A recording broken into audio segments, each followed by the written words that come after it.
기도가 뭡니까? 기도는 누구에게 하는 것입니까? 이 정의만 바르게 되어도 우리 믿음 생활은 대단히 경건하게 될 것이다. 그런 확신을 갖습니다. 사도 요한은 이 역사의 마지막에 있어질 영광된 계시를 보면서 3번씩이나 연거푸 짐짓 놀라게 되는 모습을 요한계시록에서 접합니다. 책을 취하심에 네 생물과 24장로들이 어린 양 앞에 엎드려 각각 검은고와 향이 가득한 금대접을 가졌으니 이 향은 성도들의 기도들이라. 요한계시록 5장 8절의 말씀 그렇고요. 또 다른 천사가 와서 제단 곁에 서서 금향로를 가지고 많은 향을 받았으니 이는 모든 성도의 기도들과 합하여 보좌 앞 금단에 드리고자 함이라. 역시 계시록 8장 3절의 말씀이고요. 향연이 성도의 기도와 함께 천사의 손으로부터 하나님 앞으로 올라가는지라. 8장 4절의 말씀입니다. 이렇게 하나님 앞에 드려지는 그 금향로에 성도들의 기도가 담겨 있다. 이런 내용을 보면 우리의 기도가 얼마나 향기로워야 될까, 아름다워야 될까, 그런 것조차도 생각을 하게 되는 겁니다. 시편을 비롯한 많은 기도가 찬양과 영광이듯이 우리의 기도가 얼마나 귀한 것인가를 생각하고 하나님께 구해야 할 것입니다. 그러나 또 다른 한편에서는 이런 면만 생각하고 말씀을 들여다보면 기도를 어렵게 생각하고 부담스럽게 생각해서 기도를 잘 하질 못할 것 같은 그런 조심이 되기도 합니다. 하나님께서 못 들으시는 기도는 없습니다. 이 말을 다른 말로 얘기하면 하나님께서 못 들으시는 소리는 없습니다. 믿습니까? 우리는 잘못 들어서 뭐라고 했는데요? 그렇게 확인하지만은 하나님은 전혀 못 들으시는 소리가 없고 마음이 없다는 말씀이죠. 하나님은 소리 없는 부르짖음도 들으시고 비록 말을 못하는 장애자들의 마음도 들으시며 어둠 속에서 한 말도 들으시며 결코 잊지 않으시는 분이십니다. 5절에서 15절까지가 천국 백성의 기도 생활이겠지만은 기도의 모범이 되는 9절에서 13절의 말씀은 역시 다음 시간으로 남겨놔두고요. 오늘 기도의 자세를 먼저 생각하면서 여러분들과 함께 이 말씀을 나눴으면 합니다. 사실 기도에 무슨 자세가 필요한가라고 쉽게 생각한다면 저도 할 말이 없습니다만은 성경은 하나님께서 기뻐하시는 기도와 그렇지 않은 기도를 말씀하시고 계시기 때문에 제가 이렇게 말씀을 드립니다. 예를 들면 욥기서에서 엘리후라고 하는 사람은 헛된 부르짖음은 하나님이 결코 듣지 아니하시며 전능자가 돌아보지 아니하심이라. 35장 13절에 그런 경계를 주고 있습니다. 헛된 부르짖음은 하나님이 들으시지 않으신다. 우리가 기도는 꼭 우리의 형편과 소원을 하나님께 관철시키는 것으로 생각하고 잘 응답받는 기도를 이야기하기도 하는데 사실 이것도 대단히 이기적이기 때문에 기도의 자세에 대해서 이야기할 때마다 조심스럽습니다. 기도는 엄밀히 말하면 하나님의 뜻을 구하는 것이라고 말하는 것이 옳고 어떤 상황에서건 하나님의 뜻을 구하는 것이 가장 기도다운 기도라고 해야 할 것입니다. 이 6장의 말미에서도 너희는 먼저 그의 나라와 그의 의를 구하라. 그리하면 이 모든 것을 너희에게 더하시리라. 33절 그런 확신을 주고 있고요. 다음 장인 7장 7절에서 12절에도 기도를 말씀하심으로써 천국 시민의 삶은 기도로 시작되고 기도로 진행되어야 함을 가르치면서 이 천국 시민의 헌장이 5장, 6장, 7장 산상보훈이라고 하는 말씀의 3분의 2가 기도로 연결되어지고 있는 것 역시 우연한 기록이 아니라고 봅니다. 천국 시민은 기도로 하나님과 끊임없이 교제하는 삶이 바탕을 이루어야 합니다. 오늘도 몇 가지로 이 말씀을 생각하겠습니다. 첫 번째는 감사의 제목인데요. 기도는 불신의 사람들과 인생의 차이를 가장 크게 느끼는 부분이다. 저는 그렇게 믿습니다. 사람들이 위기와 어려움을 만나면 절망하고 마는 이유가 다른 이유도 물론 많이 있겠지만은 그 중에서 가장 중요한 이유는 자신의 고통을 나눌 데가 없어서 포기해버리는 겁니다. 믿음이 없는 사람들은, 불신의 사람들은 억울하고 안타까운 것들을 누구에게 내놓습니까? 그렇지 않아요? 그렇지만 우리 믿음의 사람들은 억울하고 서러워도 하소연을 할 때가 있다고 하는 것입니다. 이것 자체가 얼마나 감사한 일입니까? 찬송가 363장 보면 그렇죠. 내 모든 시험 무거운 짐을 주 예수 앞에 아뢰이면 내 모든 괴로움 닥치는 환난 주 예수 앞에 아뢰이면 내 짐이 점점 무거워질 때 주 예수 앞에 아뢰이면 마음의 시험 무서운 죄를 주 예수 앞에 하루이면 주께서 친히 날 구해 주사 내 대신 짐을 져주시네.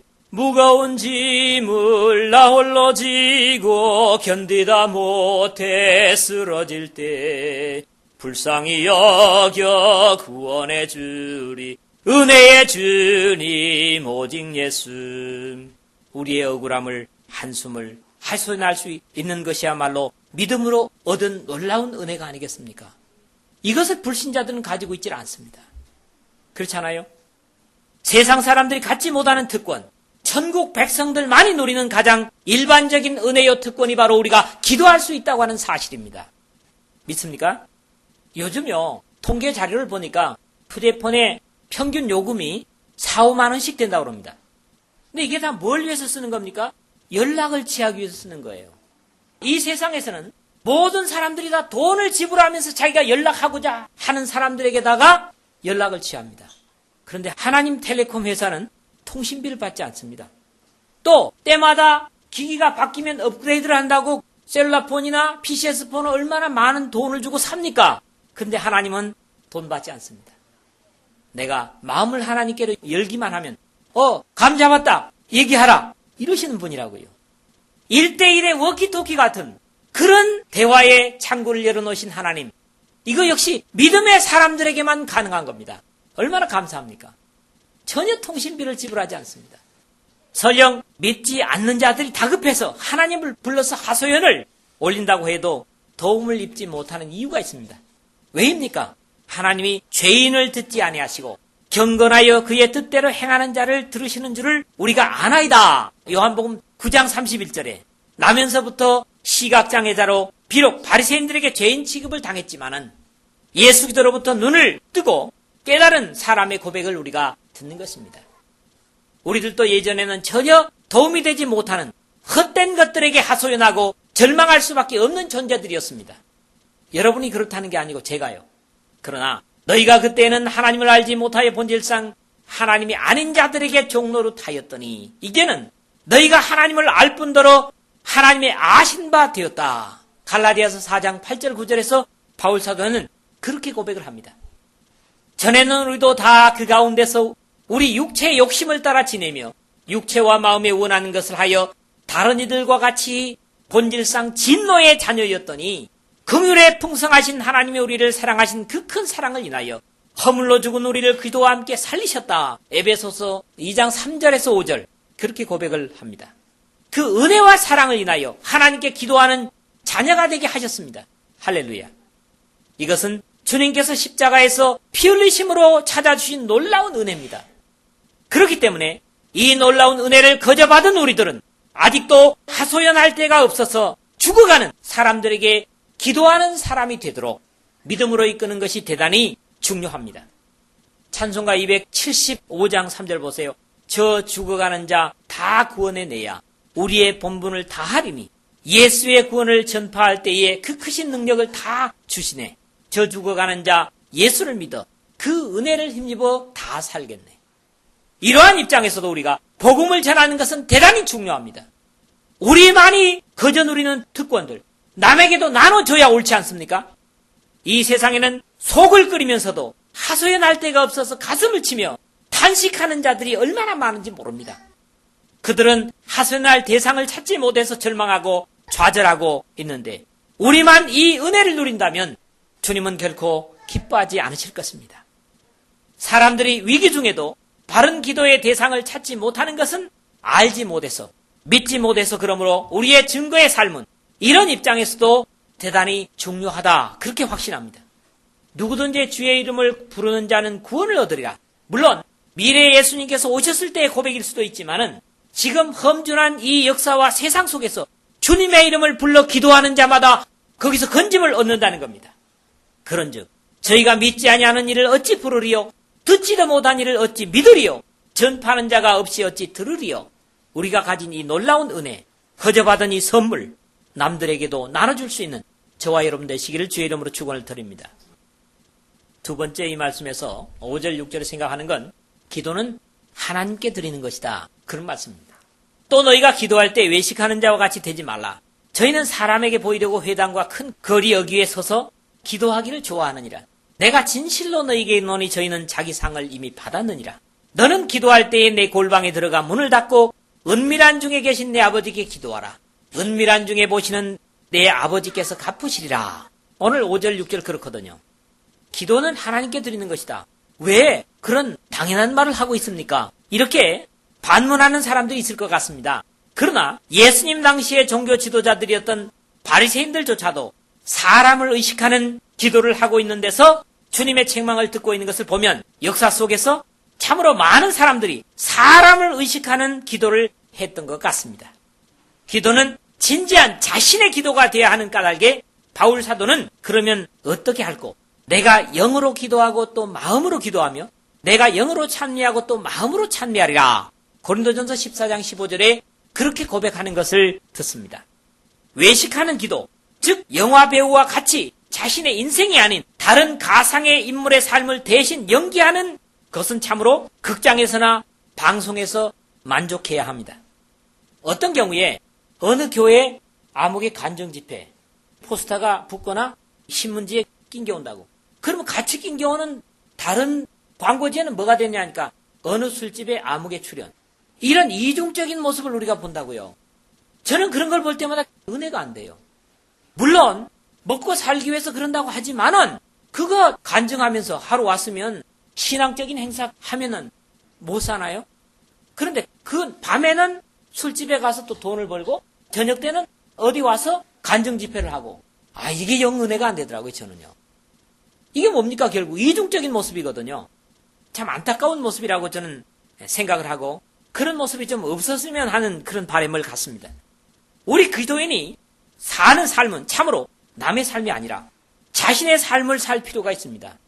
우리는 지난 시간에 의를 행하거나 구제를 하거나 금식을 하거나 배우와 같이 흉내를 내는 것만으로 충분치 않다는 내용을 말씀을 드렸습니다. 영적인 호흡이라고 하는 기도는 더욱 그렇습니다. 내가 남의 호흡을 쉬어줄 수는 없는 것임에도 불구하고 우리는 기도를 연기처럼 할 수 있는 위험성을 예수님께서는 경계로 말씀하고 계시다는 사실입니다. 어떤 경우의 기도라도 사람을 의식하고 하는 기도는 하나님께서 기뻐하지 않으십니다. 사람에게 보이려고 회당과 큰 거리 여기에 서서 기도하기를 좋아하느니라. 내가 진실로 너희에게 이르노니 저희는 자기 상을 이미 받았느니라. 사람이 많이 모이는 곳에서 사람들의 칭찬을 의식하는 기도는 이미 기도가 아니며 이미 받을 것을 다 받아버린 기도로 의미가 없다고 경계를 주십니다. 그리스도인들이 모인 장소, 어떤 공연 집회에서 보면 그 몇천 명이 모여서 행사를 하면서는 사람들이 그렇게 감격하고 또 손을 흔들고 할렐루야 아멘 하는데 그것보다 더 중요한 게 뭡니까? 결국 세상 사람들 앞에서 구별된 그리스도인의 모습을 보이지 못하는 것이 오늘 우리 시대의 안타까운 모습이라는 거죠. 우리가 예배당에 와서야 찬양 못하겠습니까? 또 믿음의 사람들이 모여서 그렇게 감격 못하겠습니까? 그건 좋습니다. 그렇게 힘을 얻고 그러면 세상 속에 나가서도 빛이 되고 정말 어려움 속에서도 기도하는 모습을 보일 수 있는 그런 어떤 실제적인 삶의 모습이 결여되어 있다는 거지요. 구약의 스가랴 선지자를 통해서 하나님께서 말씀하시기를 만군의 여호와가 말하였노라. 내가 불러도 그들이 듣지 아니하였은즉 그들이 불러도 내가 듣지 아니하고 그런 말씀을 스가랴서 7장 13절에서 하고 계십니다. 우리의 기도가 참으로 하나님께 들려지기 위해서는 우리가 먼저 하나님의 말씀을 잘 듣는 것이 중요하다는 말씀입니다. 이 기도하는 자세에서부터 말이죠. 그래야 주님께서도 우리의 기도를 들으시겠다는 겁니다. 여러분 모두가 하나님 말씀을 잘 들음으로써 기도마다 응답받는 여러분 되시길 주의 이름으로 축원을 드립니다. 너는 기도할 때 골방에 들어가 문을 닫고 은밀한 중에 계신 내 아버지께 기도하라. 은밀한 중에 보시는 내 아버지께서 갚으시리라. 우리가 주님께 기도하는 것이 항상 은밀할 수만은 없지만 우리가 하나님을 사람들이 의식하지 못할 때 1대1로 만나서 우리 자신의 문제와 하나님의 나를 향하신 뜻을 조용히 묻는 시간은 대단히 가치가 있는 시간일 것입니다. 제주도에 김성도라는 사람은 집을 지으면서도 그 집 가운데다가 따로 기도실을 지어놨어요. 그래가지고 부부가 시간을 정해가지고 거기 들어가서 기도를 한대요. 어떻게 보면 이게 의식적인 것 같이 보이지만은 그렇게 정해놓고 기도하는 게 얼마나 아름다운 겁니까? 여러분들도 여러분들의 작은 기도의 공간을 여러분의 집에 은밀하게 만든다면 하나님께서 여러분들을 더욱 기뻐하실 줄로 믿습니다. 주님께서 제자들을 조차도 물러가게 하시고 은밀히 밤에 아버지 하나님을 만났던 모습은 바로 이 기도의 모형이요 가르침인 줄 믿습니다. 새벽 오이렴 이명에 예수께서 일어나 나가 한적한 곳으로 가서 거기서 기도하시더니 마가복음 1장 35절에 그렇게 기록을 하고 있고요. 누가복음 5장 15절에 16절에서는 예수님의 소문이 더욱 퍼짐에 허다한 무리가 말씀도 듣고 자기 병도 나음을 얻고자 하여 모여오되 예수님은 물러가서 한적한 곳에서 기도하시니라. 그렇게 기록을 하고 있습니다. 늘 은밀히 주님과의 만남의 감격을 여러분 모두가 누릴 수 있기를 주님의 복되신 이름으로 축원을 드립니다. 세 번째 이 말씀에서 생각하고자 하는 것은 7절에서 8절인데 기도는 길이보다 자세가 중요합니다. 오늘 점점 이상한 얘기만 하고 있죠? 기도는 하나님께 하는 것이다. 또 무슨 기도는 길이보다 자세가 중요하다. 그러나 이게 진실입니다. 또 기도할 때에 이방인과 같이 중언부언하지 말라. 저희는 말을 많이 하여야 들으실 줄 생각하느니라. 그러므로 저희를 본받지 말라. 구하기 전에 너희에게 있어야 할 것을 하나님 너희 아버지께서 아시느니라. 그렇게 7절 8절 기록되고 있죠. 여기서는 불신의 사람들과 하나님의 백성들의 기도를 비교하시면서 하나님의 백성들의 기도가 믿지 않은 사람들의 기도와 구별되어야 함을 가르치십니다. 그렇죠? 하나님을 모르는 사람들은 저희는 말을 많이 하여야 들으실 줄 믿느니라가 아니라 생각하느니라는 거예요. 제가 어려서 들은 이야기가 있는데 정성에는 무쇠도 녹는다. 여러분 들어보셨어요? 그런 말이 있습니다. 주로요. 무당들이 한 얘기예요. 정성을 들여서 구슬해야 된다는 거예요. 그래서 정성에는 무쇠도 녹는다. 그런 말 하더라고요. 아마 들어보신 분들이 있을 거예요. 저만이겠습니까? 어디? 막연히 분명한 대상도 없이 소원을 끊임없이 계속하면서 자신의 기도가 어떤 존재가 있다면 듣지 않겠느냐 하는 생각 때문에 끊임없이 지속하였던 것입니다. 막연하게 하늘을 향해서 볼 때는 하느님께 빌고 하나님이 아니고 하늘에 계신 어떤 옥황상제니 절대적인 존재 말이죠. 그 다음에 또 칠성님께 빌고 산신령님께 빌고 용왕께 빌고 조왕신께 빌고 삼신할머니께 빌고 조상신께 빌고 그야말로 이름 붙일 수 있는 모든 신들에게 치성을 드리는 데는 돈과 시간을 아끼지 않고 빌면서 막연히 지성이면 감천이라는 그런 기대를 갖는 것이 바로 이방신을 섬기는 사람들의 기도의 내용입니다. 그들이 막연한 생각으로 이렇게 기도를 한다면 하나님의 백성들은 이미 약속을 가지고 기도하는 사람들이라는 데서 큰 차이를 갖는 것입니다. 하나님께서는 이미 그의 백성들의 필요를 알고 계시고 채우시기를 원하시는 자비와 사랑의 아버지십니다. 믿습니까? 하나님은 기도의 길이를 계산하시는 분이 아니라 기도하는 사람의 진실의 깊이를 재시고 기도의 횟수를 세시는 것보다도 기도의 무게를 보시는 분이라고 말씀드릴 수 있습니다. 우리가 하나님 앞에 때로 투정하는 것은 그렇게 오랫동안 기도했는데 그렇게 오랫동안 섬겼는데 라고 은근히 자신의 공로를 내세우는 것입니다. 이것은 이방인들의 자세이지 하나님의 백성에게 합당한 자세는 아닙니다. 우리가 막연하지 않고 너는 내게 부르짖어라. 내가 내게 응답하겠고 내가 알지 못하는 크고 비밀한 일을 내게 보이리라. 예레미야서 33장 3절에 그런 놀라운 약속을 가지고 사는 사실에 감사할 뿐입니다. 우리가 하나님의 자녀가 되어 기도할 수 있게 된 것이 우리 자신의 힘으로 따낸 것이라든가 공로라면 모르겠지만은 예수 기도의 십자가의 은혜로 값없이 얻은 은혜이기 때문에 어떤 경우에도 우리 자신의 것을 내세울 것이 없습니다. 특히 여기 또 기도할 때에 이방인과 같이 중언부언하지 말라 그랬다고. 이 중언부언이 무슨 말입니까? 여러분 중언부언이 무슨 말이에요? 자, 이 말이 본래적인 의미를 좀 따져볼 필요가 있더라고요. 바톨로게오 그런 말입니다. 이 바톨로게오라는 말은 바토스, 이 말이 본래 무슨 말이냐면 말 더듬는 사람이에요. 바토스라는 말에다가 말씀이라고 하는 로고스를 합친 그런 말입니다. 그런 말로서 말을 더듬다, 생각지 않고 말하다, 말을 많이 하다, 지루하게 제잘거리다, 쓸데없는 말을 반복하다, 이런 의미를 가집니다. 그러니까 중언부언한다는 게 뭐예요? 하나님께서 중언부언하지 말라는 것을 보면 같은 말을 지루하게 제잘거리는 걸 별로 좋아하지 않는 것 같아요. 우리도 그렇잖아요. 아내가 꼭 같은 말을 계속 반복하면 아이 그만해 알았다고 그러잖아요. 여러분 많이 들은 얘기 아니에요? 여러분들도 부부간의 관계가 좋아서 그렇지 않은 모양이죠. 이게 뭡니까? 중언부언이에요. 지루하게 제잘거리고 쓸데없는 말을 반복하는 것. 이게 기도가 아닙니다. 결코. 그러니까 하나님께서도 지루한 거 별로 안 좋아하세요. 그러니까 중언부언하지 말라 그러셨잖아요. 중언부언하는 것은 불신의 세계에서 찾는다면 그것은 주문을 외우는 것이라고 말씀드릴 수 있어요. 나무관세음보살, 나무관세음보살, 나무관세음보살, 남묘호랭개교, 남묘호랭개교, 남묘호랭개교. 그 사람들 뭐 다른 게 하는 거 있어요? 계속 빨리 했다가 천천히 했다, 빨리 했다, 천천히 했다 그러잖아요. 이게 뭡니까? 중언부언하는 거예요. 그런데 기도를 그렇게 같은 말을 반복하면서 길이를 늘릴 필요가 없다는 말씀입니다. 중언부언한다는 것은. 그런 기도 하나님께서 기뻐하시지 않는다. 모든 이방 세계 종교 행위는 주문을 필요로 하지만 참 하나님은 주문에 따라 움직이시는 하나님이 아니십니다. 믿습니까? 이런 입장에서 우리가 겸손히 하나님께 우리의 마음을 열어드리는 것은 참으로 중요한 기도의 자세라고 할 것입니다. 사실 주문은 기도라기보다는 자기 암시고 최면이라고 말씀드리는 것이 옳습니다. 하나님께서는 자신의 백성들이 이런 모습으로 사는 것을 원치 않으십니다. 인격적인 교제를 통해서 자신께 필요를 요구하기를 원하시는 분이 바로 우리의 아버지십니다.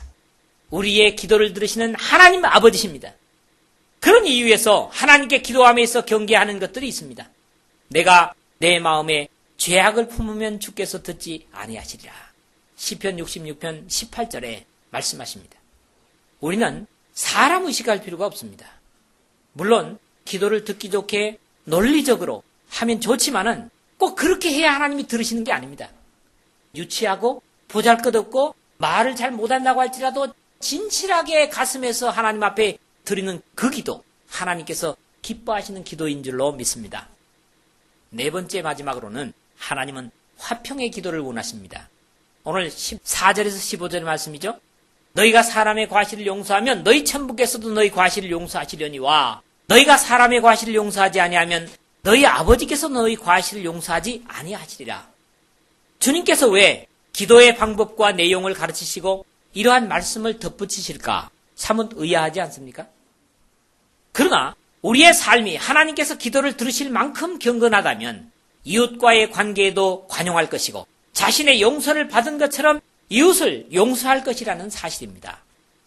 주님은 기도에 대해서 여러 가지로 경계하시는 중에 이사야 선지자를 통해서 주시는 말씀을 참고할 필요가 있는데 너희가 손을 펼 때에 내가 눈을 가리우고 너희가 많이 기도할지라도 내가 듣지 아니하리니 이는 너희의 손에 피가 가득함이니라. 이사야서 1장 15절 그렇게 되어 있다고요.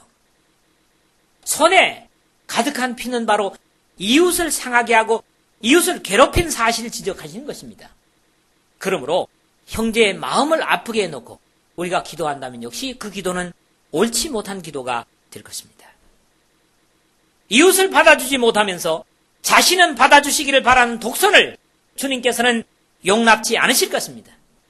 인과응보처럼 들릴지 모르지만은 이것은 용서받은 자의 당연한 자세를 말씀하고 계신 것입니다. 평생의 과실과 허물을 용서받고도 이웃의 허물을 받아줄 수 없다면 그것은 위선이고 거짓일 것입니다.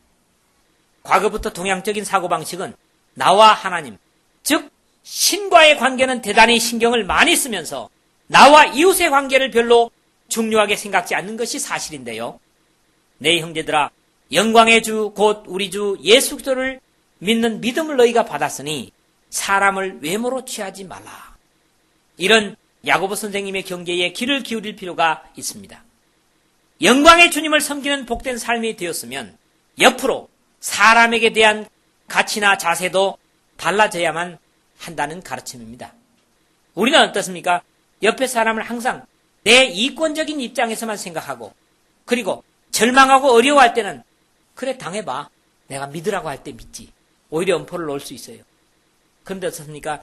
옆에 사람을, 우리가 구원받은 사람은 이렇게 자세를 가져야 돼요. 구원받아야 할 가련한 사람.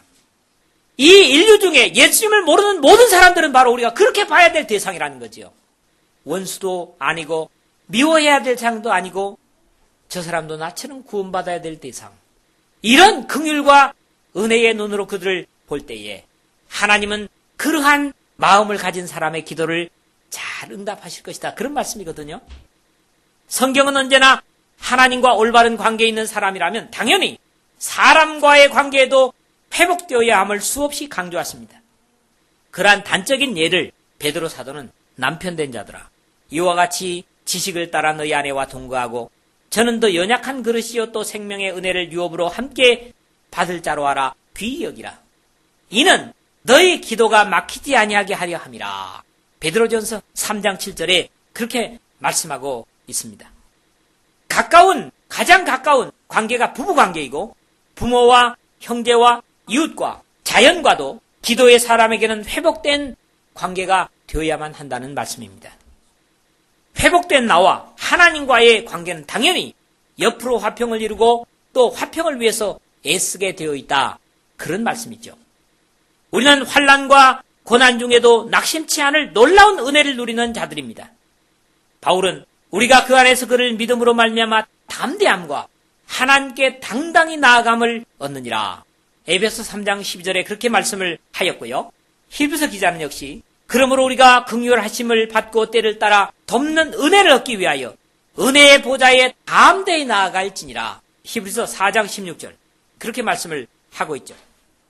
이 은혜는 예수 그리스도께서 십자가에 달리셔서 원수되었던 우리의 모든 죄를 도말하심으로 하나님의 자녀로 회복시켜 주심으로 가능하게 되었고, 이 은혜를 맛본 자들이라면 아직도 억울함을 당하고 가슴을 치며 하소연할 때를 찾지 못하는 그리스도 밖의 사람들에게 그러한 사실을 보여주고 증거해야만 합니다.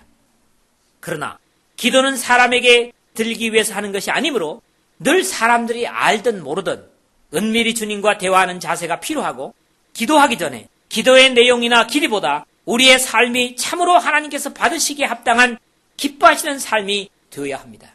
그럴 때 그런 사람의 기도를 하나님은 받으신다는 거죠.